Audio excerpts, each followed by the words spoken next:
안녕하세요. 포유환율연구소입니다. 이번 시간은 자산시장의 경우 개별 격투기 시장이 아니고 종합 격투기 시장이다. 즉 스포츠와 비교하면 여기에서는 복싱 세계 챔피언이라고 해가지고 그 종합 격투기에서는 그 챔피언이 되기 힘들죠. 또 유도 올림픽 선수권 내지는 그 다음에 세계 유도 대회에서 우승했다고 해가지고 그 종합 격투기에서 세계적인 선수가 되기는 어렵죠. 한 부분에 이제 요소는 되지만은 그 태권도도 마찬가지고요. 근데 자산 시장이 그런 시장이다. 예를 들면 주식 시장의 경우 그 대부분은 이제 정권 전문가들, 특히 애널리스트들이 주식 전문가로 활동하죠. 그렇지만은 우리 포유 환율 연구소 홈페이지는 그림에서도 알 수 있다시피 주식 시장이 국내 경제와도 연결돼 있고 세계 경제와도 연결돼 있고 원자재 시장과 연결돼 있고 여러분이 경험했지만 시장 금리와 연계되어 있고 그 다음에 중앙은행의 금리 정책 이런 거와 연관되어 있다라는 거죠. 그런데 이제 대부분의 정권 전문가들은 애널리스트 출신이거나 대부분 그렇겠죠. 또 채권 전문가들은 또 우리나라의 경우에는 그 채권 쪽만 해요. 주식과 채권이 밀접한데, 그러니까 주식 전문가들은 채권을 잘 모르고 채권 전문가들은 주식 쪽이 좀 약하죠. 특히 이제 외환 쪽은 더욱더 약하고요. 그러다 보니까 주식 시장에도 효과적으로 대응하기 힘들고 채권 시장에서도 효과적으로 대응하기 힘들고 외환시장도 효과적으로 대응하기 힘들다는 거죠. 그래서 종합격투기 시장이기 때문에 한 분야만 전공을 해가지고는, 즉 애널리스트로서는 부족하다는 거죠. 또 애널리스트도 자동차 업종, 그 다음에 전기전자 업종, 그 다음에 금융업종 다양하잖아요. 그런 한 분야 전문가로서는 주식시장에 성공하기는 굉장히 힘들다. 실제로 이제 정권 전문가들 다수가 실패하는 이유도 애널리스트 의견을 그대로 전달하기 때문에, 본인이 왜냐하면 이 폭넓은 지식을 가지고 있지 않거든요. 미국 주식을 안내하든 일본 주식을 안내하든 국내 주식을 안내하든, 그러니까 폭넓은 자기의 경험은 없고 미국의 애널리스트, 국내 애널리스트 의견을 전달하는 거죠. 그러다 보니까 그 애널리스트들도 지식의 사각지대가 너무 많다는 거죠. 그러니까 애널리스트 의견을 그대로 전달해 가지고는 주식시장에 성공하기 힘들다. 그런데 안타깝지만은 유튜브 방송 채널은 대부분 그렇게 돌아가고 있어요.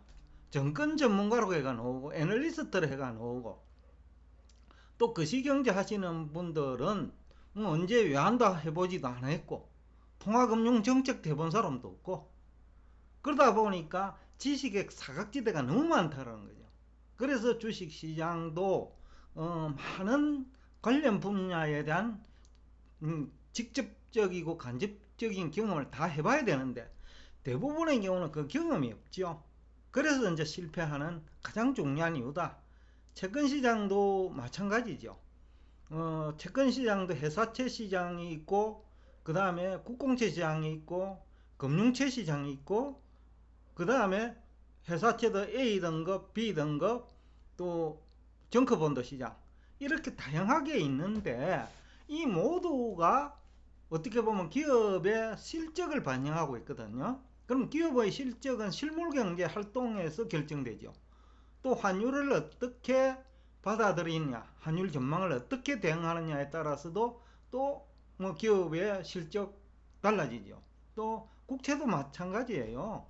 국가는 세금을 받아가지고 그 국채 상환을 하잖아요. 그럼 국민경제 전체, 그 주식회사 모두 다가 어려워지면 국채 상환 능력도 약화되죠.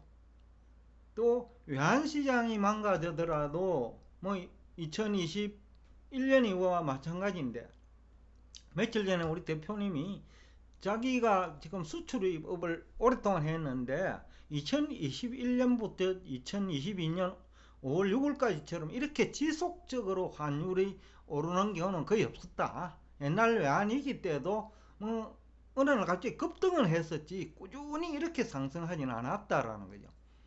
그러니까 이게 이제 채권 시장도 금리와 밀접하게 연결돼가 있거든요.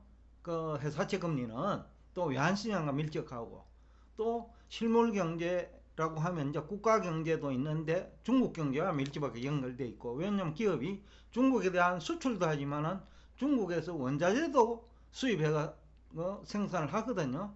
그러다 보니까 기업이 발행한 회사채 금리는 실물 경제와 연결돼 있고 외환시장과 연결돼 있고 뭐 소비자 물가와 연결돼 있다 하는 거 여러분 뭐 지난 1년 동안 체험을 했을 거고, 그리고 물가 상승률이 높으면 시장 금리가 올라가는데 국내에서 대부분이 국채 중심으로 얘기하다 보니까 회사채가 이 소비자 물가하고 밀접하게 연관되어 있는 거는 뭐 얘기하시는 분이 작아요. 물론 회사채가 어렵기는 하지만은 주식보다 조금 더 어려워요. 그 다음에 기업의 신용도하고 관련되어 있고 중앙은행의 통화금융정책하고도 관련되어 있고 또 주식시장과 채권시장은 대체시장이니까 또 밀접하게 연결되어 있고, 여하튼 주식시장, 채권시장 모두 한 분야, 내가 주식 애널리스트로 활동했다? 그러니까 내가 주식 전문가다. 이 말은 성립되지 않는다는 거죠. 채권시장도 마찬가지죠. 내가 기업 금융회사에서 채권 딜러로 일했다? 그런 사람 많아요. 지금 유튜브 공간에서. 내가 채권 분야에 일하고 있다. 그만으로는 크게 부족한 것이 채권 시장이라는 거죠. 우리나라 그 금리가 미국 금리보다 왜 높게 많이 상승했냐, 빠르게. 결국 외환시장하고 연결되어 있거든요. 그러니까 외환시장에 대한 경험이 없이는 채권시장도 효과적으로 대응할 수가 없죠. 외환시장 역시 마찬가지입니다. 실물경제, 그러니까 수출입에 관련된 이 얘기, 그 다음에 원자재, 원래 지난해 6월부터 올해 상반기까지 그 원자재, 특히 곡물이나 유가나 천연가스하고 밀접하게 연관되어 있다는 거죠. 그건 일본도 마찬가지고 한국도 마찬가지고요. 그러다 보니까 수출은 사상 최대인데 기업은 어려워지는 거죠. 뿐만 아니라 외환시장은 금융시장, 금융시스템 이런 것들과 연결되어 있고, 그 다음에 외국인 투자자 동향, 그리고 외국인 투자자들이 우리 국내 그 기업의 미래를 어둡게 보면 외국인 투자자 지난해 하반기 이후처럼 계속 팔고 나가는 거예요. 그러니까 외환시장은 주식시장과 연결되어 있죠. 부동산 시장도 예외가 아닙니다. 대부분 금리와 부동산 시장이 연결된 건 다 알아요. 그런데 부동산 시장이 소비자 물가 상승률과 연결되어 있고 기업과 가계의 부채 상환 능력과 연결되어 있고 외환시장과 연결되어 있고 심지어는 가상자산 시장과 연결되어 있다는 것을 아시는 분은 많지도 않고, 얼마 전에 어떤 구독자분이 포유 환율 연구소 방송 채널에는 그 가상자산 이해관계자는 없을 것 같다라는 얘기를 한번 댓글로 달았던데, 제가 그래서 이 가상자산 시장도 주식시장과 연결되어 있고 금리시장과 연결되어 있고 심지어는 외환시장과 연결되어 있기 때문에 정보를 제공한다라는 답글을 제가 올린 기억이 납니다. 가상자산 시장도 예외가 아닙니다. 대부분은 가상자산이 쉽다라는 얘기를 해요. 기술적 지표만 이용하면 가상자산은 투자할 수 있다 하는데 천만의 말씀이에요. 이것도 금리시장과 연결되어 있고 주식시장과 연결되어 있고 외환시장과 연결되어 있어요. 그 다음에 실물경제와 연결되어 있다는 거죠. 가상자산이 독립적으로 존재할 수 없다라는 거죠. 왜 그러냐면 이 모든 시장, 주식, 채권, 외환, 부동산, 가상자산 시장은 화폐를 매개 변수로 서로 연결되어 있거든요. 돈으로 가지고 주식 사고 팔고, 돈으로 가지고 채권 사고 팔고, 돈으로 외환시장에 참여하고, 돈으로 부동산 시장에서 매도 또는 매수를 하고, 가상자산도 마찬가지죠. 본인들은 화폐라고 하는데 우리가 사용하는 화폐가 없으면 이 가상자산도 거래 자체가 안 돼요. 그러니까 모든 것이 화폐와 연결되어 있기 때문에 또 모든 자산은 서로 연결되어 있는 거죠. 그리고 기업의 대차 대조표는 화폐와 금리, 환율, 원자재 등 자산시장을 매개 변수로 해가지고 또 뭐 우리나라 기업의 대차 대조표는 대차 대조표끼리 연결되어 있고, 우리나라와 외국의 그 기업들의 대차 대조표도 크게는 연결되어 있다는 거죠.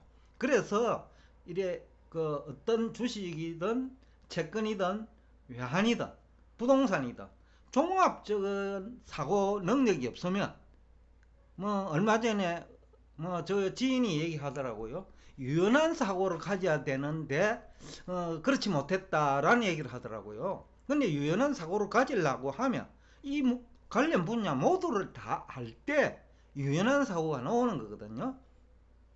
화폐만 하더라도 중앙은행이 공급한 화폐나 금리를 뭐 중앙은행이 정하는 기준금리만 가지고 얘기하면 결코 이 주식시장, 채권시장, 외환시장, 부동산시장, 가상자산 어떤 시장에서도 성공하기 어렵다.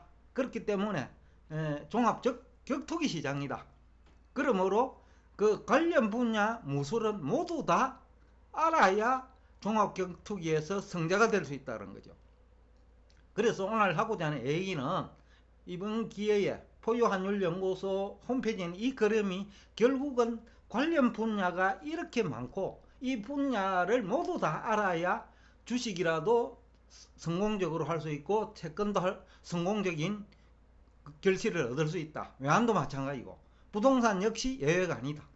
가상자산도 그 기술적 지표만으로는 결코 승리할 수 없다라는 얘기를 하면서 오늘 여러분과 대화를 여기서 끝내겠습니다.